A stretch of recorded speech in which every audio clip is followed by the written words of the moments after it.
Então, bom dia, pessoal do semi-extensivo. Nós vamos agora fazer a aula número 5 da nossa frente 2. Está lá na página 689 e refere-se à introdução à eletrodinâmica. Então, antes de você olhar os exemplos que a gente vai fazer, você, por favor, assista lá no canal do Colégio Excelência a aula 17 da Física 2 do terceirão, que é exatamente o mesmo conteúdo dessa nossa aula, inclusive na ordem que é dado. Então, você pode assistir lá, é exatamente o mesmo conteúdo, não tem nenhuma diferença. Começa no mesmo ponto, termina no mesmo ponto. Então, você faz favor de assistir lá, para a gente não repetir uma gravação que já está, né? Não vamos ocupar tanto espaço assim, mas assista e a gente vai resolver os exemplos. Depois que você assistir a aula, assista a resolução de alguns exemplos específicos daí do nosso material do SEMI, que daí não tem lá. Então, os exemplos que eu resolvo lá, você pode até assistir. Tem alguns que são iguais. Você vai notar esse aqui das pilhas, é o mesmo, tá? Tem alguns de cálculo que são os mas nem todos. Então, os exemplos você olha aqui que daí fica coerente com o seu material e deixa lá do terceirão. Mas primeiro, assista esta aula aqui. Nós vamos, então, começar pela questão número 1, que está lá na página 693, que é um probleminha que envolve corrente elétrica. Então, veja o enunciado. Você abre o teu livro, a tua apostila lá, acompanha o enunciado e daí olha aqui como é que você resolve. Uma corrente elétrica de intensidade 11,2 miliamperes percorre um condutor metálico. A carga elementar é 1,6 vezes 10 a menos 19 coulombs. O tipo e número de partículas carregadas que atravessam uma seção transversal desse condutor por segundo são. Então, olha só, é corrente elétrica, um condutor metálico. Aí já tem uma informação. Se é metálico, é sólido, a corrente é movimento de elétrons. Elétrons são partículas com carga negativa. Então, condutor sólido, movimento de elétrons. Nós sabemos, então, a corrente, a carga elementar, queremos o número de elétrons. Você sabe, lá do início da nossa física, que a carga elétrica de um corpo é o número de elétrons em falta ou em excesso, vezes a carga elétrica elementar. E também nesta aula que você já assistiu, foi feita a definição de que carga elétrica também pode ser a intensidade de corrente vezes o tempo.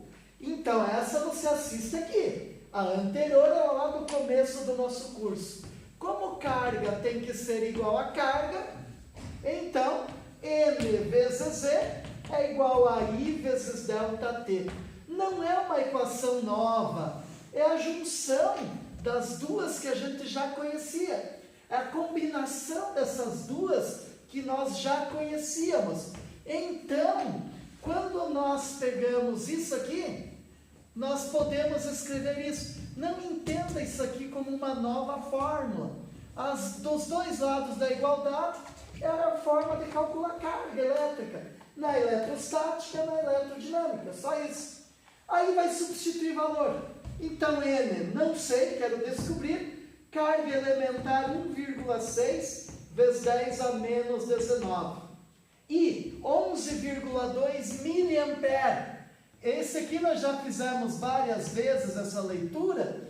M minúsculo é o prefixo mili, significa 10 a menos 3. 11,2 vezes 10 a menos 3 amperes. Essa é a intensidade corrente. Então, 11,2 vezes 10 a menos 3 ampere. Ampere é coulomb por segundo, vezes o intervalo de tempo.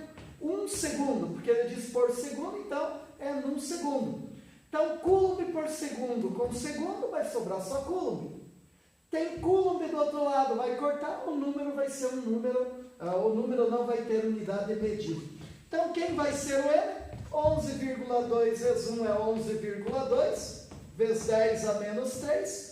por 1,6 vezes 10 a menos 19. Então, N vai ser 11,2 por 1,6, 7. 10 a menos 3 por 10 a menos 19. Conserva a base e subtrai os expoentes. Então, N vai ser 7 vezes 10 na menos 3, mais 19. O N vai ser 7 vezes 10 na 16. Então, 7 vezes 10 elevado a 16 partículas. Na verdade, a gente pode dizer que são 7 vezes 10 na 16 elétrons. Como é que sabe que são elétrons? Porque o condutor é um condutor sólido. É um condutor sólido. Num condutor sólido, quem se move são os elétrons. É metal. Elétrons livres. A questão número 2, gente, é igualzinha a essa daqui. Igual. Você vai tirar os dados do mesmo jeito, só que vai pedir para calcular o I. Mas usa a mesma equação, substitui do mesmo jeito. Vai ter o N e você vai calcular, vai dar bem certinho. Então, por favor, faça número 2. É igualzinho essa aqui. A questão número 3 é uma questão do Enem, é uma questão teórica, importante para a gente conhecer, mas com alguns detalhes que você deve levar em conta aqui no desenho que o pessoal fez. Considerou-se o polo negativo da pilha, tudo isso aqui, toda essa região, tá certo? Toda essa região é o polo negativo da pilha. Tudo isso.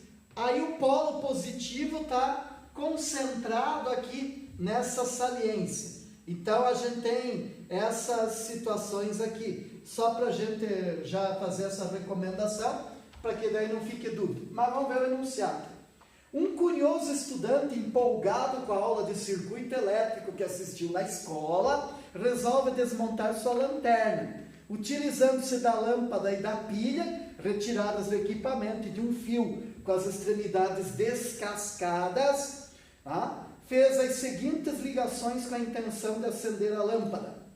Descascada porque daí você tem contato do cobre com o material da lâmpada e da pilha. Mesmo que seja um fio desencapado, ele tem um verniz sobre ele. Você tem que tirar esse verniz para que a corrente flua. Ainda mais quando é uma tensão baixa, que nem a da pilha de 1,5 volt. Na pilha, você reconhece o polo positivo por ser essa saliência, e o negativo é esse aqui. Poderia ter uma reentrância aqui, nesse caso deixou plano. Então aqui nessa pilha o polo positivo está aqui, negativo lá, positivo, negativo, positivo, negativo, positivo, negativo, positivo, negativo, e aqui também. Então são as polaridades da pilha. Para que a lâmpada acenda, a corrente tem que passar por dentro dela, passar por esse filamento. Também relembrando, está falando de lâmpada de filamento. Essa questão aqui é uma questão do Enem, pode ser de antes da proibição de se fabricar lâmpada incandescente. Então está se referindo, ainda usa-se muito nos exemplos, as lâmpadas incandescentes. Esse filamento tem que ser percorrido por corrente elétrica, para você ter ele brilhando, emitindo luz. Sentido convencional da corrente. Vamos ver onde é que a gente consegue fazer a corrente passar por dentro da lâmpada. Olha só, um polo da lâmpada é aqui embaixo, nessa pontinha que a gente coloca aqui. Isso, se você tiver uma lâmpada incandescente em casa, você vê que tem essa pontinha. E o outro polo está nessa lateral, que a lâmpada incandescente, normalmente essa lateral é metálica. Isso também você pode olhar numa lâmpada incandescente, nem que não use mais, mas ela está lá. Tem uma lateral de metal aqui, daí tem aqui de vidro, tá certo? Tem aqui de vidro, aqui é de metal e embaixo tem essa pontinha aqui. Um polo, a corrente entra e sai por um deles. Então, ou entra nesse polo aqui e sai naquele, ou o contrário, tanto faz. Vai brilhar do mesmo jeito, isso é indiferente. Mas então tem que ter um polo na ponta do fio e o outro polo na pilha. Tem que ser assim, mas num dos polos da pilha. Então aqui, sentido convencional da corrente, está em contato, está tudo certinho, a corrente virá por aqui, vai passar pelo filamento, desce aqui, vem aqui, chega aqui no polo negativo e a lâmpada acende. Então, a número 1, perfeito, tá certo? Número 1, perfeito. A lâmpada vai acender, tá certo? Na segunda, olha só, gente, o polo negativo é toda essa região, mas o positivo é só isso aqui. A ponta do fio não está no polo da lâmpada. Eu não tenho caminho fechado. Aqui a corrente é zero. Não tem corrente. Não tem como ter corrente. Ah, mas nem saindo só um pouquinho aqui para acender a lâmpada, não. Corrente tem caminho fechado. Tem que ser caminho fechado. Internamente aqui existe uma ligação, tá? Existe alguns compostos aqui para você poder ter a corrente elétrica. Então, a corrente elétrica aqui não vai existir. Não vai fluir corrente. Essa lâmpada não acende. Se essa ponta tivesse aqui, aí sim acenderia. Naquele simulador que eu mostrei para vocês, vocês podem repetir esse experimento aqui. Dá bem certinho. Aqui tem a lâmpada agora apoiada aqui, polo da lâmpada no polo positivo da pilha. E o fio, vamos ver se a corrente está ligado no polo negativo, perfeito? A corrente sentido convencional vem por aqui e vai fazer esse trajeto. Então essa, no terceiro caso, vai acender também. 1 e 3 também. Agora aqui é uma doideira, então o cara colocou a lâmpada do lado da pilha, não tá? Então não vai ter jeito, aqui não acende, por quê? Um polo está aqui, outro polo está aqui. A corrente vai descer para esse, no sentido convencional. Tem que ter caminho para descer e chegar nesse, senão não acende. Aqui não tem como ela vir aqui e parar aqui, não tem. Então essa aqui não acende, esse polo tinha que estar aqui. Tá certo? Eu poderia até fazer essa lâmpada acender aqui, pegando dessa pontinha bem aqui embaixo da lâmpada e puxando um fiozinho aqui, daí ela acenderia. Aí sim, tá certo? Não da lateral, que daí da lateral ficaria no mesmo, do outro polo. Então aqui, essa não acende, não tem jeito. Essa aqui piorou, tá? Piorou, tá colocando o fio aqui no vidro, o vidro é isolante, não acende a lâmpada, não tem caminho, ó. Tá interrompido aqui, ó. Para encontrar o filamento, eu tinha que encostar aqui nessa parte de metal, em volta aqui, em qualquer lugar, mas tinha que encostar aqui nessa parte. Então aqui está interrompido, não tem corrente. 5 não funciona. 6 também não funciona. Por quê? Porque olha só, eu não consigo ter a corrente elétrica aqui indo do positivo para o negativo, porque o positivo está encostado na lateral da lâmpada. E então o fio que vem do negativo aqui tinha que estar aqui no outro polo da lâmpada, no outro polo. Ele está ligado no mesmo, ó. Polo positivo na lateral, polo positivo na lateral. É um ponto só, não tem corrente elétrica. Para que isso aqui funcionasse, olha, para que isso aqui funcionasse, eu tinha que tirar esse fio daqui e ligar aqui. Aí sim eu teria o funcionamento da lâmpada. Ah, mas o positivo está do lado lá do filamento que o professor pôs. Não faz mal, isso aqui em volta de metal. É em volta, em toda a circunferência. Então, se eu encostar aqui, é mesmo que eu encostasse o positivo lá.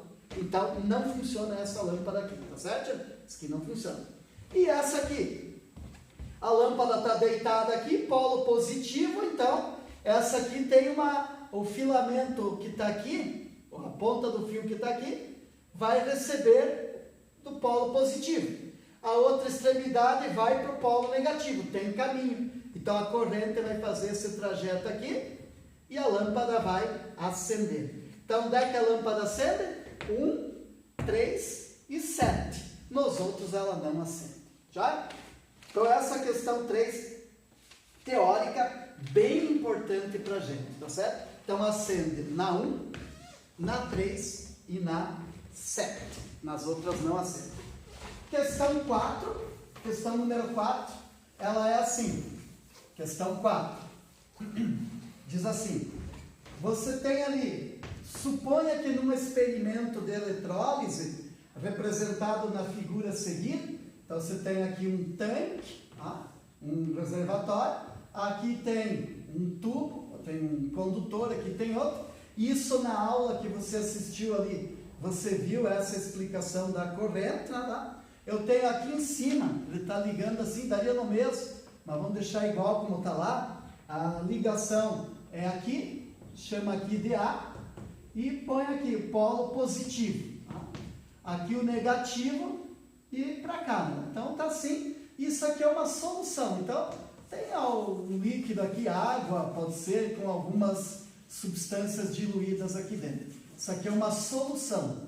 Então, está nos mostrando que tem partículas com carga negativa indo para um lado, partículas com carga positiva indo para o outro lado. Lá na aula você vai ver que essa corrente aqui é chamada de iônica, é a corrente iônica. Na corrente iônica, a carga elétrica que está sendo transmitida de um terminal para o outro é a soma das cargas nos dois sentidos. O que diz no enunciado? 3 coulombs de carga positiva e 3 coulombs de carga negativa atravessam esse plano aqui. Então, num certo tempo, tem 3 coulombs de carga e menos 3 coulombs de carga.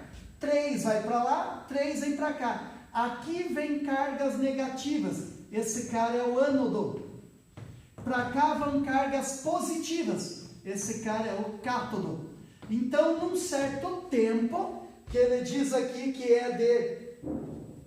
num certo tempo que está mostrado aqui, que é um tempo de 1 segundo, acontece isso aqui. Qual é a carga total que passou aqui? Não é 3 menos 3 que isso daria 0. A carga total é a soma dos módulos das cargas, tanto da positiva quanto da negativa. Então, módulo de 3 é 3, módulo de menos 3 também é 3. Então, 3 mais 3, módulo da carga é 6 coulombs. Como o tempo é 1 segundo e quer-se saber a intensidade de corrente é a carga sobre tempo. Intensidade de corrente é a carga. 6 coulombs, tempo 1 segundo. 6 coulombs por segundo, 6 amperes. Bem tranquilo. E aí a questão número 5. A gente ainda vai olhar, tá certo? Questão número 5, a gente dá uma olhadinha.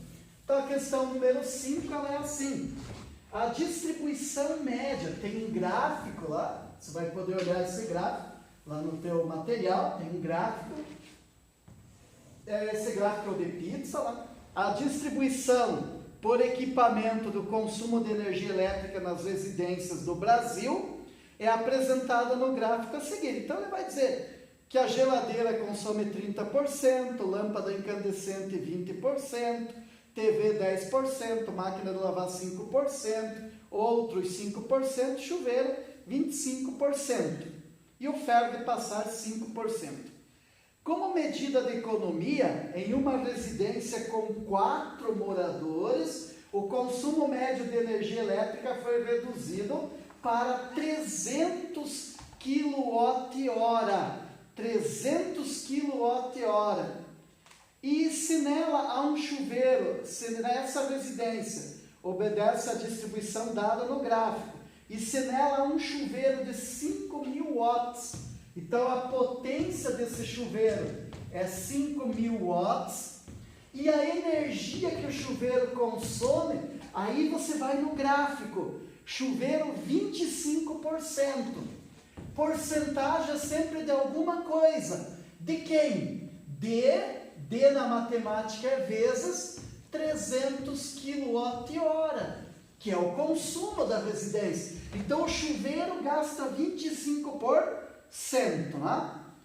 E se nela um chuveiro de 5.000 watts, pode-se concluir que o banho diário de cada morador passou a ter uma duração média em minutos de... Bom, é o tempo médio, né? Ora, o tempo médio é o tempo total de uso do chuveiro dividido por 4, porque são 4 moradores, que diz lá. Então, o segredo é descobrir o tempo. Como eu tenho a energia e tenho a potência, basta calcular o tempo.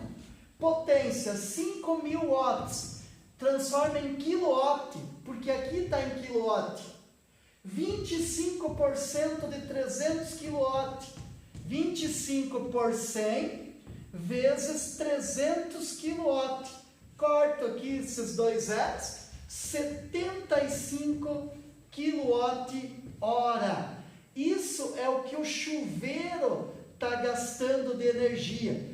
E de onde é que saiu 25%? Lá do gráfico. Tivesse falado na máquina de lavar, era 5%. Falou do chuveiro, é 25%.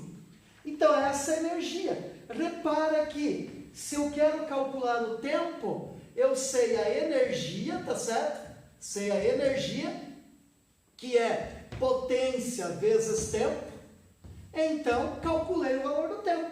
Com o valor do tempo, vou achar aqui o tempo médio. Então, é isso que a gente vai fazendo. Então, calculando o tempo.